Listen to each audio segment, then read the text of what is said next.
कहिए कैसे हैं आप। कल हमारे एक नोन घर आए हुए थे, तो अपना उनका 10 साल का बेटा भी था, वो भी साथ आया था। वो उसकी पोयम्स दिखाने लाए थे, उसने पोयम्स लिखी थी 2, तो वो दिखाने लाए थे कि आप बताइए इसने कैसे लिखी है। तो पोयम्स उसकी एज के हिसाब से, जैसे वो 10 साल का है उस हिसाब से बहुत ही अच्छी लिखी हुई थी। तो मैंने उनको, जैसे हम बात कर रहे थे, मैंने बताया कि बहुत अच्छी है और क्या क्या इम्प्रूवमेंट हो सकती है इसमें, क्या क्या और नई चीजें लिखी जा सकती है। तो बातों बातों में उन्होंने ये पूछा कि आपका राइटिंग का कितने साल का एक्सपीरियंस है। अब मेरे राइटिंग का, तो मैंने उनको बोला कि मेरे राइटिंग का ऑफिशियली तो 27 ईयर्स का और अनऑफिशियली 37 ईयर्स का है। तो उनको समझ नहीं आई, कहते ये क्या मतलब हुआ, जैसे ऑफिशियली अनऑफिशियली का।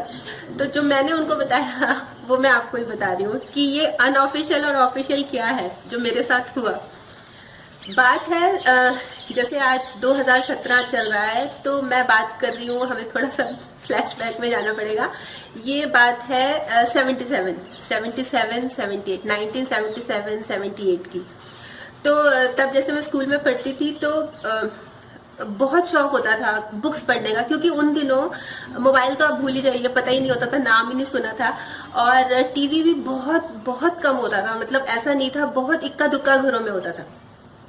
तो शौक सिर्फ होता था मैगजीन्स, बच्चों की मैगजीन्स बहुत आती थी और वही पढ़ने का बहुत शौक होता था मुझे। तो खासकर जैसे लोटपोट हुई, चंपक हुई, ये चीजें तो बहुत आती थी। अभी भी याद है मुझे कि जैसे मैं स्कूल जाने के लिए तैयार हो रही होती थी और अखबार वाला आता था और मैगजीन भी गिरा जाता था, लोटपोट गिरा जाता था, कोई भी पत्रिका बच्चों की, तो मेरे को एकदम से पेट दर्द शुरू हो जाता था।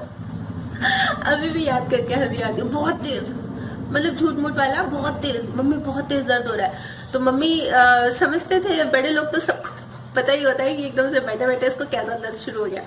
तो मुझे कई बार तो मम्मी रोक लेते थे, मतलब मेरी स्कूल से छुट्टी हो जाती थी और कई बार मुझे अलमारी के ऊपर भी बिठा कि इतनी शरारत करी है, इसको अलमारी के ऊपर बिठाओ। अब अलमारी के ऊपर बैठ जाती थी, स्कूल से छुट्टी हो गई उसकी तो बहुत खुशी होती थी, पर अब मुझे लगता था कि ये किताब भी मुझे मिल जाए। तो कई बार बोलती भी थी, मम्मी अब ये किताब भी पकड़ा दो। अलमारी के ऊपर तो बिठा दिया, किताब भी पकड़ा लो। अब किताब भी कई बार, मम्मी अच्छी थी तो किताब भी पकड़ा देते थे, पर ये है कि फिर उतरने के बहाने किताब पढ़ ली पूरी, अब उतरना भी तो होता था नीचे। तो इस तरह की छोटी छोटी बातें थी, पर मुझे पढ़ने का बहुत शौक था, मतलब बहुत पढ़ने का। और जैसे हमारे सिलेबस में कहानियां होती थी, इंग्लिश में, हिंदी में, और मतलब राइटिंग लिखने को भी आता था कि टेस्ट भी हो रहा है कहानियों का, तो मैं अपने तरीके से लिखती थी। मतलब कहानी वही होती थी, पर मैं उसको याद नहीं होती थी मुझे कहानी, मतलब मैं अपने स्टाइल से, अपनी चीज वही होती थी पर अपने स्टाइल से लिखती थी। और ये तो खैर सिलेबस की बात थी, उसके अलावा मुझे बहुत अच्छा लगता था कहानियां लिखना। पर वो टाइम था, उस समय कोई नॉलेज ही नहीं थी। मतलब ये जो आज हम टेक्नोलॉजी देख रहे हैं, आज मतलब नेट की सुविधा, हर चीज मोबाइल पे, पहले कुछ भी नहीं था। पहले तो जैसे मैं कहानियां लिखती थी, मैं जैसे आपको बात बता रही हूँ कि अनऑफिशियली, क्योंकि अनऑफिशियली इसलिए कहना पड़ रहा है, मेरे पास कोई रिकॉर्ड ही नहीं था। मैं कहानियां जो लिखती थी, मेरे पास रिकॉर्ड ही नहीं था। रिकॉर्ड नहीं था का क्या मतलब कि जैसे कहानी लिखी, लिखते कहाँ थे, क्योंकि नॉलेज नहीं थी, कोई गाइड करने वाला नहीं होता था, बस ये था कि लिखना है लिखना है। कोई डॉगी की कहानी लिख दी, बिल्ली की कहानी लिख दी, तोते की कहानी लिख दी, दो दोस्तों की कहानी लिख दी, पता नहीं कितनी तरह की कहानियां लिखी। पर कहाँ लिखती थी, कॉपी के पीछे, कॉपी के गद्दे पे। और कई बार तो जैसे उन दिनों पोस्ट कार्ड वगैरह बहुत चलते थे, तो पोस्ट कार्ड पे दो पोस्ट कार्ड पे कहानी लिख दी। मतलब नॉलेज ही नहीं थी। इनलाइन पे भी कहानियां लिखी हैं। और सबसे महानता का क्या काम क्या करती थी, मैं महानता ही कहूंगी, क्योंकि उस समय नॉलेज नहीं थी ना। तो जैसे मैंने लिफाफा मिल गया, हम लिफाफे में लिख के भेजते, मतलब जो भी एड्रेस मेरे को दिखता था उसी पे डाल देती थी। लिफाफे पे टिकट नहीं लगाती थी। मतलब पहली बात तो अभी पूछेंगे, डांट पड़ेगी कि कहाँ के लिए टिकट है, मतलब उन दिनों इन्हीं चीजों की बहुत इंपॉर्टेंस होती थी, तो टिकट तो लगाना ही नहीं है। मेरे को ये लगता था कि ये मैंने कहानी भेज दी तो ये छपी जाएगी, संपादक के पास पहुंच जाएगी तो छप जाएगी। और वेट भी करती थी, मतलब आत्मविश्वास देखिए कि मुझे वेट भी होती थी कि मेरी कहानी अगली बार आएगी, अगली बार, पर वो कभी नहीं आई। तो ये जो चीज अनऑफिशियली मैं बता रही हूँ, मतलब अच्छा, सबसे बड़ी बात यह कि मेरे पास रिकॉर्ड भी नहीं था। मतलब हमारे टाइम में, जब मैं 70s की बात कर रही हूँ, 70 और 80s के बीच की, तो हमारे कार्बन पेपर होता था, जैसे ब्लैक से पेपर होता था, जैसे हम कुछ लिखते थे तो नीचे ट्रेस हो जाता था, वो भी नहीं करती थी। मतलब मैं कुछ भी नहीं करती थी, मेरे को बस ये था कि मैंने लिखनी है और भेजनी है। उसकी कोई भी मेरे पास कॉपी नहीं है, कोई भी उसकी याद नहीं है, बस इस तरह की बातें याद है कि ऐसा करा करती थी, पर मेरे पास रिटन में कोई रिकॉर्ड नहीं है। तो इसलिए जैसे मैं आपको बोल रही हूँ कि ऑफिशियली ये बात है 87 की।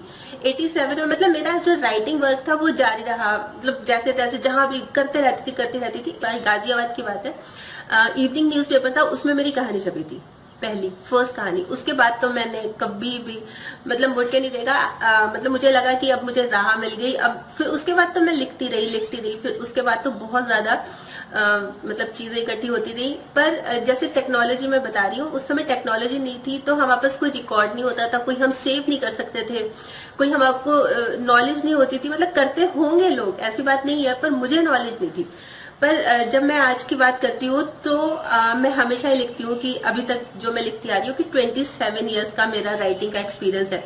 पर क्योंकि कोई मेरा रिकॉर्ड नहीं, अगर मेरे से कोई पूछे कि आपका कितना एक्सपीरियंस है, मुझे 27 ही बोलना पड़ता है। वो इसलिए क्योंकि मेरी पहली जो कहानी थी वो पब्लिश उस समय हुई थी, तो मेरे को 27 बोलना पड़ता है। अगर मेरी तब पब्लिश हुई होती या मेरे पास कोई रिकॉर्ड होता कि ये देखो ये मैंने लिखी हुई थी, ये संभाली हुई है, तो कोई रिकॉर्ड ही नहीं था। तो इसलिए मेरे को 10 साल, मतलब 10 साल मेरे वेस्ट हो गए। तो बहुत दुख होता है। आज मैं मतलब इस तरह से बता रही हूँ, दुख बहुत है कि बहुत साल पीछे चली गई। पर अब मुझे ये लगता है कि जिन बच्चों को, जिन बड़ों को आज के टाइम में ये सुविधा मिली, आज मैं सिर्फ राइटर्स की बात कर रही हूँ, सिर्फ राइटर्स की, कि आज के टाइम में जो राइटर है वो बहुत लकी है। मतलब पहले तो हम एक लेख भेजते थे और हम वेट ही करते रहते थे। मतलब अब मैं बाहर आ गई हूँ, बचपन से तो बाहर आ गई हूँ, पर अब जैसे कि अगर हम 90s की बात करें तो उस समय हम वेट ही करते, मतलब संपादक का ही मुंह देखते थे कि भाई हमारी रचना छप जाएगी, आ जाएगी, प्रकाशित हो जाएगी, पर नहीं आती थी। तब भी ऐसा होता था कि हम उसको संभाल के नहीं रखते थे, टिकट तब लगाते थे कि धन्यवाद सहित वापस भी आ जाती थी, पर उसके बाद फिर कहीं और भेज दी, फिर टिकट नहीं लगाते थे कि चलो जाने दो, छपगी नहीं तो कोई बात नहीं। आज महसूस होता है क्योंकि काफी कहानियां ऐसी लिखती थी, काफी रचनाएं, काफी लेख ऐसे होते थे जिनको ऐसा लगता है कि अगर आज होते तो पता नहीं मेरे पास कितना खजाना होता। तो ये चीजें उनको तो मैंने यही बताया था कि रीजन यही था कि 25 मतलब जो 27 ईयर्स की मैं बात कर रही हूँ, 10 साल में पीछे चली गई। अब हम आते हैं आज पे। आज हमें इतनी ज्यादा सुविधा मिली हुई है, मतलब हर चीज में 1 सेकंड में हम क्लिक कर सकते हैं, 1 सेकंड में हम सेव कर सकते हैं। उस समय तो मुझे नहीं लगता कि कोई फोटो कॉपी वगैरह होती थी, उस समय बस ये जैसे कार्बन पेपर हुआ या ट्रेस पेपर हुआ, इस तरह की चीजें होती थी। तो आज के टाइम में हमें बहुत सुविधा है, और स्पेशली लेखकों को मतलब कितनी सारी कितना माध्यम है उनको अपनी बात कन्वे करने का। आज के टाइम में तो कोई एक्सक्यूज ही नहीं है। अगर आप अच्छा लिखते हैं ना, तो जो संपादक है, बड़ी बड़ी पत्रिकाओं के, न्यूज़पेपर्स के संपादक, वो आएंगे आपके पीछे अगर आप अच्छा लिखते हैं। क्योंकि आप लिखते हैं, सोशल मीडिया हमारा इतना एक्टिव है, आप कहीं भी लिखते हैं, चाहे 140 वर्ड्स में लिखते हैं, चाहे 500 वर्ड्स में लिखते हैं, चाहे ब्लॉग लिखते हैं, मतलब कितनी सारी आपके पास फैसिलिटी है आज अपनी बात कन्वे करने की।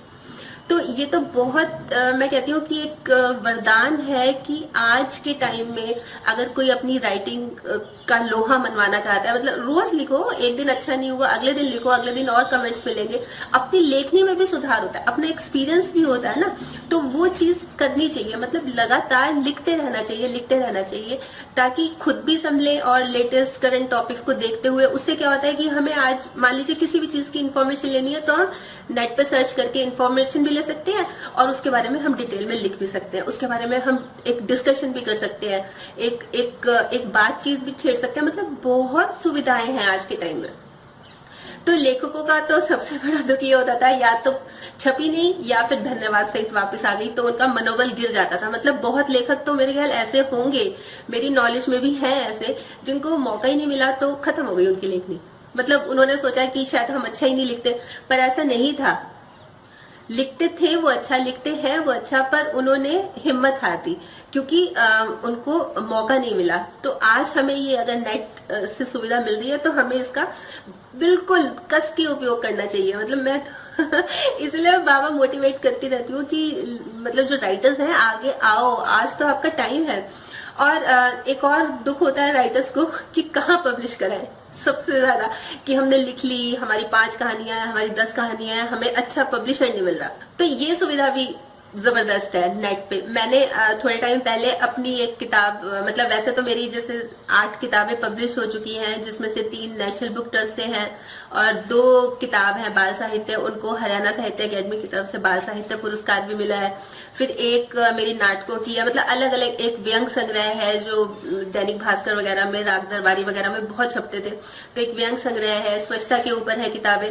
पर कहने की बात यह है कि अगर हम ऑनलाइन कराना चाहें, मतलब हम ये चाहते हैं कि हमारी ऑनलाइन हो, लोग देखें, उसको खरीदें, पढ़ें, मतलब झंझट ही ना हो कि पन्ने पलट रहे, तो इसका भी बहुत अच्छा सुविधा है, बहुत जबरदस्त है। मैंने खुद ट्राई किया, इसलिए मैं बता रही हूँ।